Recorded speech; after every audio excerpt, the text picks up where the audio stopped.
Good morning, ladies and gentlemen, and welcome to the Hardwood Nation podcast with your boy CEO Anthony, my main man Bryce Ward, and my Heat lifer partner Kevin Carter. What's going on, fellas? Not much. Glad to be here. Eh, going good, going good. Absolutely. Well, as always, we got some shit to get into this week. I'm gonna throw it to Bryce. Last night, the Denver Nuggets went into Los Angeles and defeated the Lakers yet again. Still a close game for the most part, but defeated the Lakers 119 to 108. Bryce, I predicted the Lakers to go to the finals. This will be my first series that I've lost the entirety of this playoffs. How shocked are you that the Lakers wasn't able to at least win game 3 at home last night, which traditionally goes to the home team? Yeah, I was pretty surprised. And just like you, I mean, I haven't had the good track record this playoffs of picking winning teams, so I also picked the Lakers, and that was a mistake because now it's looking like they might get swept. So now the question is, can Lakers or Boston even get a single game? And it's looking not good. It's not looking good for Lakers or Boston. So I'm a little surprised that they weren't able to get last night's game. They just look like it doesn't matter what they do now. Denver's looking like the best team in the league, like almost like they have all season. But now they're showing it at the right time, which has been a problem for them in the past, is to make it to the final. So it's a little bit of a surprise that Lakers couldn't get one game at home so far, but last night's game. I mean, so yep, they're done. Congrats to Denver. They might sweep the Lakers. That's a pretty big achievement to sweep LeBron. So. Kevin, are you okay? So we haven't had you on since this series started. So one, how did you think this series was gonna go? And two, has it gone that way? One, I thought it was going to go the exact same way that it's going. They ain't got nothing for Denver. They have absolutely nothing for Denver. It's just they weren't going to. They weren't going to win. You can have those other series. You weren't going to win this series. Denver is playing.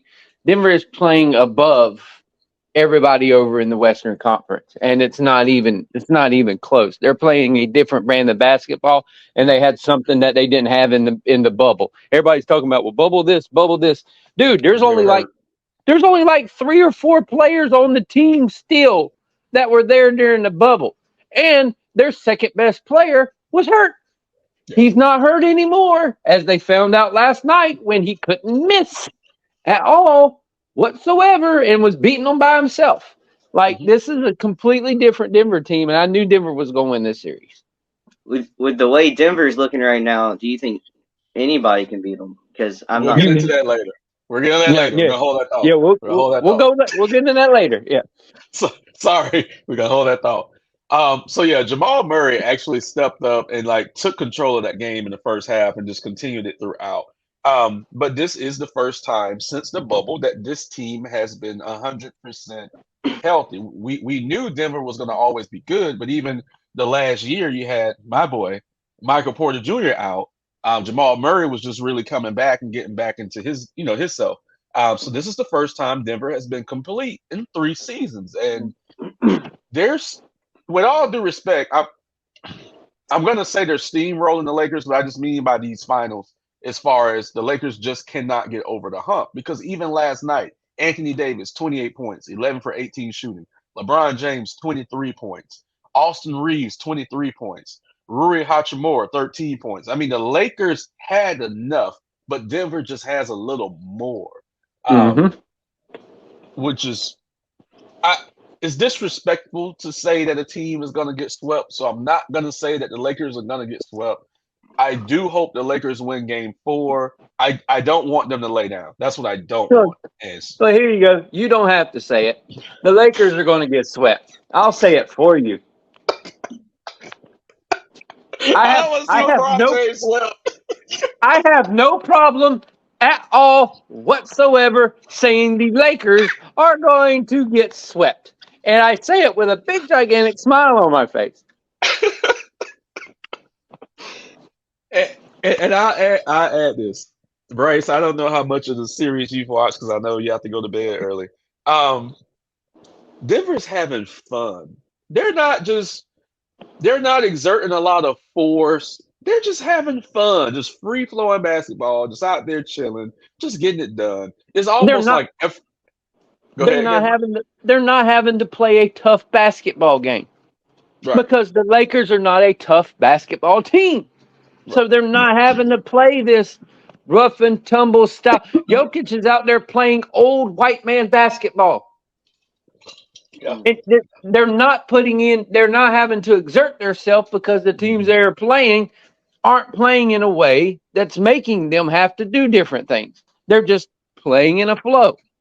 Yeah, it's effortless. It's just effortless. Let me look at one more thing because I always troll Aaron Which Gordon. is kind of like a compliment, of course, to like Jokic and the style that the team plays because it's built specifically for that. I mean, it's Mhm. hard for anybody to play any kind of defense on Jokic, no matter the size, no matter the elite capabilities of that defender. It doesn't matter, and nobody can do anything with Jokic. And if one or two of the other guys can just play off of him and do what they need to do, they look like it's effortless. But that's just, I think, how a testament to how good that team plays together.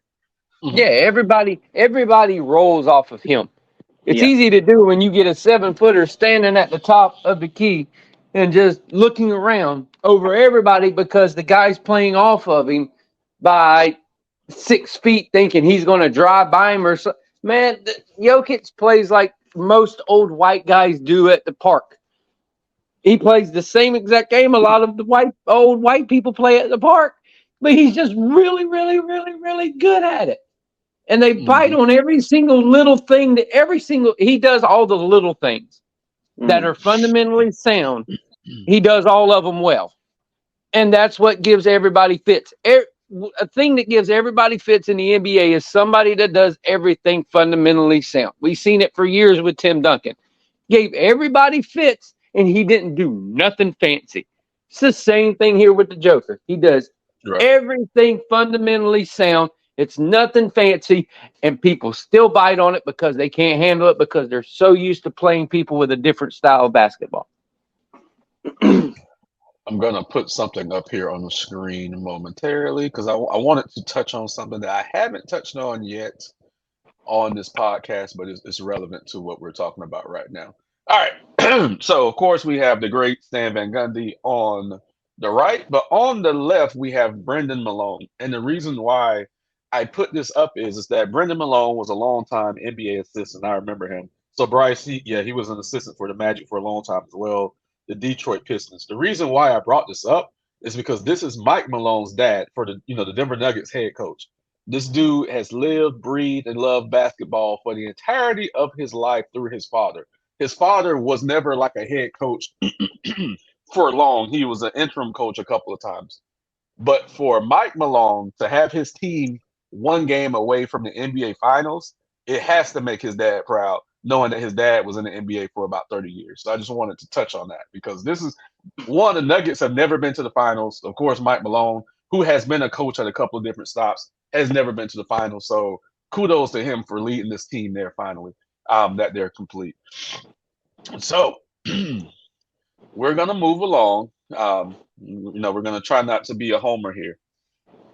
Kevin, Kevin, before this series started, how did you think this series was gonna go? I thought it was going to go 6 or 7 games, and I thought Boston was going to win. Got it. Bryce, refresh me with your prediction because I don't remember. Well, if I'm being honest, I said Boston. But I said Boston without the assurances that I did last year. Like we've Got said it. on the phone, I thought the roles were flipped last year. Miami was my pick, Boston to Mhm. lose. And it's almost like they've swapped the confidence levels from last year's Mhm. playoffs to this year's, and that the Heat coming in with a a less than great season for your terms, and then to come Yeah. in and play so well in the playoffs, whereas Boston came in with this great regular season, despite a few bad losses, and they just have looked unsteady kind of the whole playoff. So yeah, I picked Boston, but it definitely the Heat are just playing with a different kind of swagger this season that they didn't seem to have last season for some reason. All right, Last playoff. so the Heat were a bit injured last year too in the playoffs, and I mean they're injured That's now. the impressive thing this year. I'd say you're more injured or just as injured. Just So as I injured, mean, yeah. kudos to the team and Jimmy for pulling it out, man. For real. Here's the biggest difference between everything. The Heat are out coaching every single damn team that they have played. And Eric Spoelstra needs the biggest bouquet of flowers that anybody has ever gotten as a head coach. Because this man is out there making every adjustment, calling every time out at the perfect time. He is doing everything correctly with that team that he has, and he knows how they play. Yeah, this is bubble Spoelstra, okay? Um, and then me and Bryce were talking the other day, and I told him it's a shame that Spoelstra's never won Coach of the Year. So it's absolutely asinine that he hasn't done that. But Kevin is right, and from an X's and O's standpoint, with what Boston is doing right now, with the way Boston is being led, it's not even close. And when I watched the post game pressers, it is the most hilarious thing because the reporters are now asking Boston's head coach, "Why aren't you doing this? Why aren't you doing that? Why aren't you changing? Why is this person not in the lineup?" It is hilarious. They're picking this guy apart, and he's looking like an idiot. And I'm not going to advocate. I'm really not going to advocate for a guy to lose a job after his first year when his team's gotten to the conference finals. He will, though. I'm not gonna do that. But it's so glaring. Like Kevin said, the coaching disparity is so fucking glaring. Everything Boston does, Spoelstra's on top of it. Like it is ridiculous. Okay. You know what it reminds me of? Remember in the Water Boy at the beginning of the bowl game, at the end of the game, where the guy has the football coaching for dummies book, and they're reading it, and they know that's what it looks like. It looks like the Heat have a basketball for dummies playbook, and they're reading it off, and they're picking up everything that the Boston dude is doing. It's hilarious. Yeah. It's Honestly, almost like. Oh, go ahead, Bryce. no, you go ahead. I was just gonna say it's almost like the first time the Bucks won the Super Bowl against the Raiders, and the Bucks knew every fucking play that the Raiders were throwing that game offensively Exactly. because Bill Right. Callahan did not change what John Gruden had. Exactly. Are you that stupid that you know your head coach is on the other side and he called every one of these stupid plays that you're calling last year? Change the wording, change the formations, change something. And Boston hasn't changed anything. Also, I think something that happened throughout the season with the way you guys played your regular season games, kind of like 3/4 of, and I could be wrong about this, but a lot of your games, it's like a lot of the 3/4 are kind of lackluster on your end, and then you guys step it up. No, but listen, this is how, and then in the fourth quarter, Jimmy steps it up, and you guys are able to pull out a W. Now, Oh, you're right. you don't want all your games like that, but in the playoffs, when all the games are going late, it's not like you're blowing teams out, right? But Oh, even if you're close going into the final quarter, all these other teams are stressing playing the Heat in the fourth quarter, but you guys have played that way all season, and so your coach is comfortable in the fourth quarter. Your players are comfortable playing that way. Jimmy's playing like he's in God mode. So it's almost like you guys trained all year without really trying, because this is just how you guys played this year, but it's helped you in the playoffs. And every time the game is close, I feel like these other teams are starting to panic a little bit. And since you guys have played every game this year this way, it's like it's not a big deal for you guys. And it's really helping in these late games. Like every time it seems like teams lose their composure, and the Heat have just, well, we played our whole season this way, so we're fine. It's called having a team that has a lot of veteran experience on it. Yeah. They've been there, they've done that. Those guys have been in every type scenario, in every type situation there is, and they're playing a team with a rookie head coach and a bunch of younger guys that they've been in the playoffs and they've been pushed and everything, but they haven't been taken to that deep water that the Heat have been taking them into, and they haven't been able to swim with that shark yet. And then when you poke that shark, you definitely gonna get your ass bit. Oh, yeah. It's unbelievable to watch. And did I think the Heat was going to win the series? Yeah. I didn't think the Heat was going to take the first 2 games of Boston. Yeah, they were going to win 1 game. I didn't think they were going to take the first 2 games in Boston, but that morning I had a feeling, and I was like, Miami's going to win this game. It was crazy. Um, what Kevin said is right about the veterans. What Bryce, you were spot on about this playing style of Miami. For the most part of 3 years, this is how Miami has played. And as a fan, especially in the regular season, it's frustrating as hell. It's just so frustrating that all these games are close. You're stressed out at the end. Well, as a fan, you're stressed out at the end of every game, right? But Miami has played the closest games, like you said, Bryce. They played the closest games this year as far as point differential. So, yeah, they're comfortable playing that way. Um, Kevin, I'm going to ask you this question. Boston tries to play pretty basketball. Okay, they try to play pretty basketball. They have the golden boy on their team who's been disappearing in these fourth quarters. How much heat? We know coaches. We know the coach is going to get some heat. We know that. But and Jason Tatum handled his post game presser excellent last game. I'll give him that. How much blame is Jason Tatum gonna get this time? Last year, when he disappeared against the Warriors, he got a slight pass. He used the injury as an excuse to his wrist. Okay, this season, if they don't return to the finals, how much will Jason Tatum take of the blame? He's already getting it. Like he is getting it big time right now, along with the coach. He's their other scapegoat that is getting it. Well, why haven't you done this? Why haven't you done that? Dude, it takes everybody to be able to do things. It takes everybody to be able to get him the ball. What he had 2 or 3 shots, just field goal attempts in the fourth quarter of the other game. It's up Yeah, to his teammate. One, somebody's got to get you the ball. Two, when they get you the ball, you have to be assertive. Three, the bad part that everybody don't realize is he's being guarded by either Jimmy Butler or he's going to get guarded by Bam. Two of the better defenders that are left in the playoffs right now.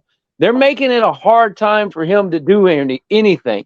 But if you're as great as you say if you're as great as everybody makes you out to be, you need to get some balls and you need to go at them. But it's not like it's for lack of trying. He just has to get the ball and he has to go and attack. I don't blame him because I think that he's just run into a team that knows how to make the adjustments on him. So I'm not blaming him for his lack of. I'm blaming everybody on Boston for their lack of, because everything when it has come down to crunch time, the whole team has collapsed. And it's not just Tatum. And I know everybody looks to him as the go, but everybody has collapsed too. Jaylen Brown hasn't done much right, right. in a fourth quarter. So it's not just Tatum. Same question, Bryce. What do you think about Tatum? Has he lost some of the shine that the league has prematurely put on him? Well, it's hard for me to like answer that. I think because he's definitely going to catch some of the blame with this, along with the coach. This loss, even if they get a win or two, I don't see him winning the series now. So, No, he's they're going to winning catch some tonight. of the blame for sure. But the thing is, like, we haven't raised him up like that here on this Right. podcast. Like, we talk about him being great and all, and like being a good player, but like we haven't tried to annoy him with any kind of titles or anything. And honestly, it's because for me, he hasn't won anything. The ultimate to me is like I know Dame doesn't seem to care, but a championship's a big deal to me. And so I don't really see it as Tatum's. proved anything. He hasn't won MVP. He hasn't. Well, I mean, okay, he's a good player. But until you start winning championships, what is it amounting to? So it's like he has to prove a lot more to me before he can have some big downfall in my eyes, because this isn't like something I'm surprised to have seen. Like he has to surprise me the other way and take over an important playoff game or series and lift his team, which he hasn't been able to do by himself. So at least not from what I've seen in these playoffs. It seems like when Boston has gotten too much pushback these playoffs, and none of the teams have been good up until now, good enough to push them every game. It seems like when they get a little bit of pushback, they fall. And a lot of that has to do with your leader on the bench and on the court. And so I blame Tatum and the coach for these things. But to me, Tatum's not catching any more heat than he normally would. But we just don't dick ride him. So it's Right. to We don't me allow that. it's not a surprise. But I think we cover things a little bit differently sometimes. So the rest of the league, I think, is going to be more surprised than we are. We keep it. Yeah, We keep it real here. We keep it real. he's just gonna be the scapegoat for whenever they lose. That's basically what everybody's going to use him as. He could go out there and have a 40-point game, they lose, but they're still going to find something for that he didn't do, or somebody's going to complain about something that, oh well, you could have done this here. Well, that's just trying to find a scapegoat, and unfortunately he's going to be at the end of it. Yeah. Even though the rest of his team ain't doing shit, where's Marcus Smart doing something? Nothing. Smart ass. But I dislike that guy so very much. He's overrated. All right. Yeah, very much so. And So some of the stuff he does is not smart. We're gonna have a little bit of story time here. So I got into something at the end of the game too, but I had to prepare. So I'm having Oh Lord. having a couple of libations. Had some music going. So I had to. First of all, I hate the commentary, so I had the TV muted, but I'm watching the game and listening to music. Like I say, had a couple of libations. Getting myself ready for a little something. Kevin. Hold on, time out before we go to anything. What is your libations of choice? Goose and lemonade. Oh my goodness. Oh yes, yes. Yeah. Half a bottle a night. Yeah. All right. So, hey, we keep it raw, we keep it real, and I'm not gonna say what I got in this glass right now. I already know the same thing you just said right then. My question to you is, I'm gonna start it by saying 24-9. That was the run that the Heat went on when this picture happened. So, Kevin, what was your mindset when you saw Grant Williams get into the face of Jimmy Butler when the Celtics were up, I believe, by 9 at this point? After the 3-pointer, and he started yapping at him like a little chihuahua. Remember the two dogs on the Warner Brothers cartoons, where the big dog's just walking and the little dog keeps jumping around him? It's kind of what it reminded me of. And I'm like, my exact words, while watching that game, I said, you done fucked up now. And as soon as Jimmy hit the and one and got in his face, I said, you really have done fucked up now, because you are about to get blown up on. And see what happened. 23-9 run. But here's the thing. Grant Williams just stayed on him the whole entire time, instead of somebody on that team going, you know what? Let me go ahead and let me guard him. Grant Williams was the only one that had the balls on that whole Boston team to just try to out Miami. You know what I mean? He actually tried to play the Miami style of ball, and he got kudos for him for trying. But the rest of the team is still that pretty ball like we were just talking earlier. So they just got ran roughshod through. Grant Williams is the only one on that team that's trying to stand up to him. So I give him kudos for it, but he fucked up. Bryce, did you hear about the 24-9 run after this moment? That's how Miami closed the game. Well, I saw there. I didn't know the exact run numbers wise that ended the game or anything. I saw a little bit of the back and forth, like the talking, and I didn't really understand what happened. It was hard to pick up, and I was like, well, I see this guy was talking shit to Jimmy, and then they won the game. So, it definitely wasn't a smart move. And you would think at this point that people would know. Look, it's not like Miami's doing anything that they haven't done for a long time. You know who Jimmy Butler is. You know how to deal with him. Don't don't pick this random spot in a game to all of a sudden talk shit when you're down in the series. Also, it just seems like a weird move. Like talking shit before you've won a game. Like just sit and play. Just sit and play. Don't all you did was fuel them. It's not like the Heat need more fuel on the fire, and all you did was piss off their best player. So, and Jimmy doesn't mess up when he gets pissed. He goes into God mode. So it's a weird it's like a weird move. Like I get it, competitive spirits and all, but like you made the wrong choice. But Bryce, the worst part of the shit was the guy made a 3-pointer. Jimmy was nowhere around him. He made the 3-pointer and started yapping at Jimmy as they were going back down the floor. Jimmy just smiled and looked at him like, dude, I wasn't even a fuck around you. Why are you yelling at me? So then Jimmy gets the ball, goes right at him, gets the foul and one, and Jimmy just comes up and goes, now you want to talk shit. And if you could read lips, you saw what he say. He goes, now what the fuck you got to say? And he just I'm like, and then he makes another shot. And, oh no, he made a dunk, and then stared down Jimmy again after the dunk. And Jimmy was nowhere around him. Jimmy was out guarding Tatum. He makes a dunk and then stares him down while he's hanging on the rim. I was like, dude, why are you keep going? I was like, you're about to get ran out of the gym if you keep pissing him off. I was like, this ain't a normal pissed off basketball player who just starts slinging shit. This is a pissed off basketball player who runs you over and makes the shot. It's like he kept on.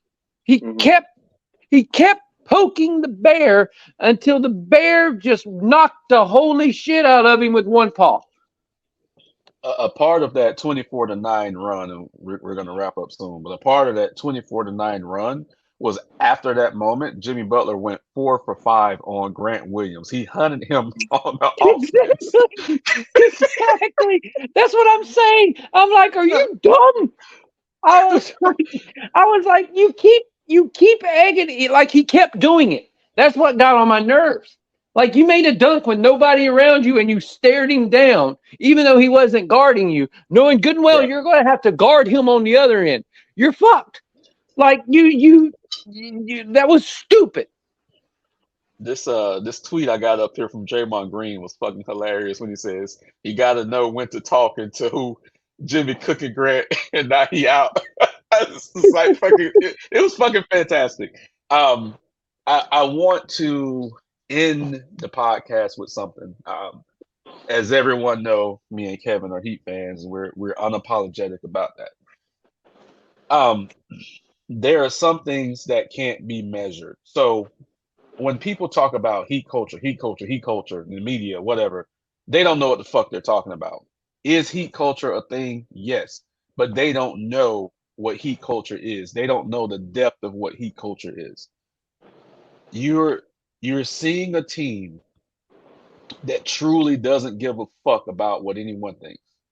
Mm-hmm. You're seeing a team that doesn't care about ESPN predictions.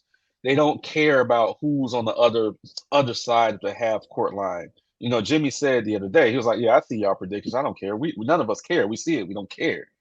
Eric Spoelstra, God bless him, called out the media after the last game for their talk of all our undrafted players and trying to imply that the Heat aren't as talented as some of the players on the Celtics. And Eric was like, at this point it's getting disrespected because, Gabe Mm-hmm. Vincent has been with us since the bubble and has a lot of playoff experience, but you guys will keep talking about undrafted players like they're not worth anything. So God bless him for doing that. Heat culture is a mindset that doesn't care about rules, doesn't care about regulations, doesn't care about titles or status. They don't give a fuck that they went through Giannis and the Bucks. They don't give a fuck that they disrespected the whole state of New York. They don't give a fuck that Boston is playing like pussies and laying down. This team is truly connected. And to see it happening when we had such a disjointed regular season, to see it happening now is absolutely beautiful. Our leader on the court in Jimmy Butler is a fucking revelation. And I'm going to tell you, he is quickly becoming my all-time favorite Heat player. And I never thought that I would turn my mouth to say anything like that. After loving Alonzo Mourning, after loving Dwayne Wade, Jimmy's right there now. Oh yeah, he's my third, almost second. I heard a quote the other day, and I'm gonna steal this quote, but it made so much sense. Bryce, I'm throwing this to you. The quote was, Jimmy Butler is one of the greatest players in the history of the Miami Heat. LeBron James was a great player that played for the Miami Heat. Exactly. Shaquille O'Neal was a great player that played for the Miami Heat. Bryce, how do you feel about that statement? Because when I heard it, I was like, "Fuck, that's so true." No, I forget now. I brought it up to you because I heard it. I forget who said it now. It was like some NBA pundit or player or something like that, and he said LeBron and Shaq were the greatest players that were ever on the Heat, and Jimmy Butler and Dwayne Wade are the greatest Heat players of all time. And yeah, I mentioned it to you because it made sense to me. I agreed with that statement, and I don't think there's too many. Maybe because of just what he brought to the bench and to the team in general. You could say Alonzo maybe in there, but like I for the most part, that statement made so much sense to me, and I really agreed with it. And, so I mentioned it to you, and yeah, it immediately hit home with you, and it's just impressive what Jimmy's done there in kind of a relatively short amount of time compared to everybody else, especially how long Dwayne Wade was there. So it's impressive. Yeah. Kevin, what do you think about it? Well, LeBron was never a Heat player. He just played for the Heat. We're going to nip that in the bud right now. LeBron's a Cleveland Cavalier, always will be. That's it. End of discussion. They can have him. But same to be said for Shaq, though. Oh, yeah. But yeah, Shaq done bounced around so many times that we don't even know who Shaq's affiliated with anymore. So we just let that go. We just know Shaq wants to go and own Orlando, and everybody in Orlando's like, stay the fuck away. But the guys that exude that culture are the guys that we consider the great players, the warriors like Alonzo Mourning, the players of Dwayne Wade and Jimmy Butler caliber. That's the guys we want to associate, even to a certain extent, to Chris Bosh's, where he's out there and he's sick and he don't know it, but he's still out there playing. Guys like that exude the Heat culture, because if Chris would have still been there, Chris would have did what he normally did when he was in Toronto, only to a better extent, because now he could shoot that 3-pointer. But I digress. But guys like that are the guys that exude that culture. LeBron never exuded that culture because I never thought he bought in all the way to that culture. I think LeBron was there. Let me go here so I can get that ring, so everybody will shut up talking about me. See if I can get another one while I'm here. Choke to Dallas, choke to San Antonio. Get lucky because we beat them one time. But hey, I digress. But he never bought into it. All these guys that we're talking about as being Heat basketball players have bought into that culture and our players. So yeah, some of the best basketball players we have are LeBron and Shaq, but they don't show what it really means to be a Miami Heat basketball player. I always feel like Shaq and LeBron are so big by themselves that it's like they can go and fit in anywhere, but the Heat culture, like they don't get consumed by that. They're almost like their own entity in their own right because they can go anywhere and kind of build a team around them. But for everybody else not LeBron or Shaq, like um, there's a certain player that's accepted in Miami, and if you're not that, you usually don't last there too long. So Right. it's interesting because you can get the right players like Dwayne Wade and Jimmy Butler that come in and fit that mold, and it didn't looks great. It's just those other two guys, they're almost like too big to just fit in on any team. It's like they bring in their own culture almost, and that's you saw that in Miami when there were issues there for a little bit. It seemed like, but that you fall in line and you did get a couple rings, so it's still Exactly. impressive what the Heat do Yeah. with like just your normal NBA players. You know what I mean? I'm not saying Jimmy's a normal NBA player. I'm just saying the way they come in, they fit this mold. You know what you're getting, and then you know what the team's going to give you. And that part's Well, impressive. and you could see it when LeBron was there. Like it was a completely different thing. They made all those videos and we're playing around and we're always talking shit about the team behind their back and we're doing all that shit they were doing with Dirk and all that shit like that. That's not how we do things down there. That's how Yeah. LeBron does things, and that's how LeBron and his crew do things. That's not how Miami does things. And I think a big gigantic butting of heads is what led to him running back to Cleveland because he wanted to have his way. And that's why I always call him that's how he is. He wants it to have it his way and not your way. But when you go and you butt heads with the Godfather and when you butt heads with Spolstra, you're not going to get it your way. This is their way. This is their baby. This was made the Heat way, not the LeBron way. And that's where the downfall of all that stuff in Miami was. Cool, he was Exactly. there for 4 years. He did all that stuff. But dude, you're not a Heat player. You're not the guy we associate with the Miami Heat. No, Sorry, you're just not going to be. I, I, This I is think the I think both this. parties were mutually fine with that though. Like Oh there's God, yeah. nobody Oh there's God, yeah. nobody that was like, oh, LeBron misses the Heat or the Heat miss LeBron. No, both teams have had success after. Oh So God, it's like yeah. it doesn't even matter at this point why or whatever. It's just they came together for a reason. They did it. It was like a business transaction. Then you're done, and that's it. It was That's a No, all good it what? run really for was. It everybody. was business. Yeah, it was a great Yeah. business transaction. Same for the Yeah. LeBron needed Lakers. LeBron needed the Heat. The Heat didn't need LeBron. LeBron Um, needed LeBron needed Wade and Bosch. They didn't need so him. this is, and I promise I'm going to wrap up after this. This is the most improbable, as Bryce can say, undeniable playoff run I've ever seen this team go through. Um, the 2016, when Shaq got there, I expected us to win a championship. When LeBron got there, I expected us to win a championship. When Jimmy got there, I knew we would be competitive. The bubble was a surprise. This, I didn't see this. Um, I just didn't see it. And we're 2 games away from the fucking NBA Finals. What did I tell you the other day when we were talking about this? I said this is the most fun I had watching the Miami Yeah. Heat team since that '06 team.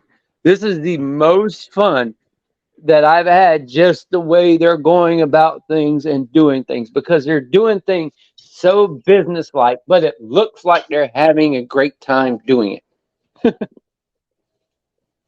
And it's so disrespectful because Milwaukee didn't have even if Giannis would play those other games, Milwaukee didn't have a chance in hell. New No, York, New York, and kudos to fucking New York because they gave us the toughest matchup, not Milwaukee, not Boston, fucking New York. Kudos to hold them. on.